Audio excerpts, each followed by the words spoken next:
सीताराम। हमारा जीवन हम खिलौना है भगवान जी के, सिर्फ खिलौना, इससे ज़्यादा हमारी कुछ वैल्यू नहीं है। बोला नहीं, हमारे संत बोलते हैं कि हम मिट्टी के खिलौने हैं, मिट्टी से आए हैं और मिट्टी में ही मिल जाना है। तो हम भगवान के खिलौने हैं।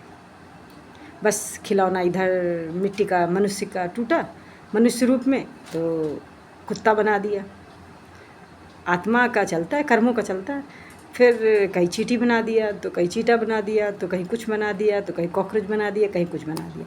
तो हम सब भगवान जी के खिलौने हैं। अब उनका मन जिस रूप में करता है उसी रूप में। और अगर हमारे कर्म अच्छे हैं तो मनुष्य रूप में आ गए। भाई चींटी है वो भी अपने हिसाब से सुखी। एक राजा की कहानी आपको सुनाते हैं। एक राजा था जो बहुत अत्याचारी था, तो उसको आकाशवाणी हुई कि अब अगले जन्म में तुम सुअर बनोगे। क्या बनोगे? सुअर। क्योंकि अत्याचारी था, तो जब वो मरने वाला था तो उसने पूरे राज्य में घोषणा करा दी कि जिस दिन मेरी मृत्यु हो उस दिन जितने भी सुअर का जन्म हो, सुअर के बच्चों का, उनको मार देना, क्योंकि मैं सुअर योनि में नहीं जन्म लेना चाहता, नहीं रहना चाहता।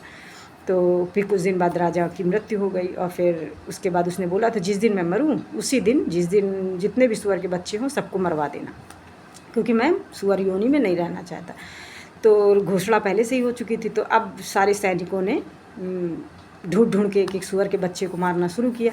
तो जब उस राजा की बारी आई, राजा सुअर बन चुका था, तो वो रोने लगा, डरने लगा। वो बोला नहीं नहीं मुझे मत मारो, मुझे मत मारो। तो उन्होंने बोला आपने ही तो राजा साहब बोला था कि जितने मैं सुअर योनि में नहीं रहना चाहता, मेरा जन्म हो तो मुझे मार देना।